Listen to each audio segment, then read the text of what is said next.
ಒಂದು ನಿಂತದ್ದೇ ಭೂಲೋಕ. ನಮ್ದೆಲ್ಲ ಹಾಗೆ ತಿರುಗಾಟವೇ ಹಾಗೆ. ಒಂದ್ಸಲ ಓಂ ಅಂತ ಭೂಲೋಕಕ್ಕೆ ಹೋಗ್ತೇವೆ, ಪಾತಾಳಕ್ಕೆ ಹೋಗ್ತೇವೆ. ಹೌದು, ಒಂದ್ಸಲ ಕತ್ತಲೆ ಹಾಕೊಂಡು ನಾವು ಯಮಲೋಕಕ್ಕೆ ಹೋಗಿ ಬಂದ್ರೆ ಬಂದ್ರೆ ಹೇಳಿ ಹಾಗೆ ಇವತ್ತು ಮಂತ್ರ ಸಮೇತ ತಂದಿದ್ದೇನೆ. ನೀವೇನು ಅದ ನಾವು ರುದ್ರಗೋಪ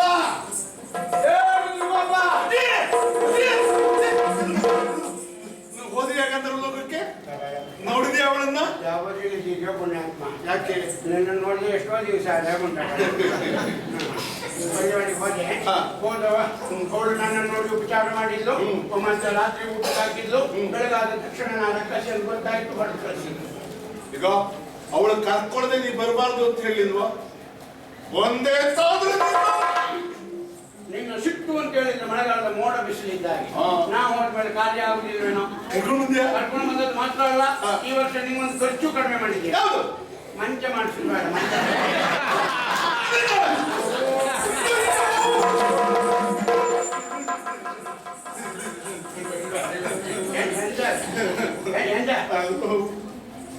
ಅವಳಿದ್ದ ಜಾಗಕ್ಕೆ ಹೆಣ್ಣು ಮಕ್ಕಳು ಮಲಗಿದ ಕೋಣೆಗೆ ಯಾವಾಗಲೂ ಹೋಗಬಾರ್ದು. ಯಾಕೆ? ಮಲಗಿದ ಹೊತ್ತಿನಲ್ಲಿ ಅವಳ ಬಟ್ಟೆಯಿಂದ ಅಸ್ತವ್ಯಸ್ತ ಆಗ್ತದೆ ಅಂತ ಸುಡ್ಗಾಡ್ ನೋಡುದನ್ನ ಅದನ್ನ ಸರಿ ಮಾಡ್ಬೇಕು. ಈಗ ಹೋದ್ರು ಹೇಳುದಿಲ್ಲ. ಯಾಕೆ? ಅವಳು ಮಂತ್ರಮುಗ್ಧರಾಗಿದ್ದಾರೆ. ಹಾಗಾಗಿ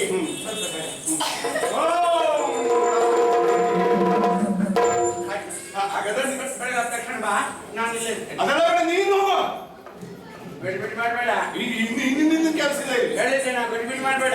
ಹೋಗೆ ಅವಳು ಎಚ್ಚರದಲ್ಲಿ ಇಲ್ಲ, ನಿಜ ಗಂಡಲ್ಲಿದ್ದಾಳೆ. ಬೇಕಾದ್ರೆ ಕಾರ್ಯ ಇವಳನ್ನು ನಾನು ಬಯಸಿದ್ದು ಚೆನ್ನಾಗಿ ಆಯ್ತು. ಎಂತಂದೆ? ಸಾಧ್ಯ ಬಿಟ್ಟು ಕೊಡಬೇಕು. ಕರೀಲಿಲ್ವಾ? ಇವಳೇ ಇಲ್ವಾ ಅಂದಾಗ ಆಯ್ತು ನನಗೆ.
ನಾನೇ ನಿನ್ನನ್ನ ಕರೆಸದ್ದು.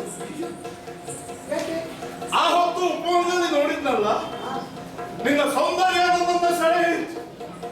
ವೃದ್ಧೆಯವರನ್ನು ಹೃದಯವರೆಗೆ ಕರೆಸಿ ನಾನು ಕರೆತಂದಿದ್ದೇನೆ. ಯಾಕೆ? ಅಂಜಿಪ ಎನ್ನನು ಕಂಜಾಯುವುದಲ್ಲ. ನಿನ್ನನ್ನು ಬಿಟ್ಟಿರ್ಲಿಕ್ಕೆ ಸಾಧ್ಯ ಇಲ್ಲ. ಈಗ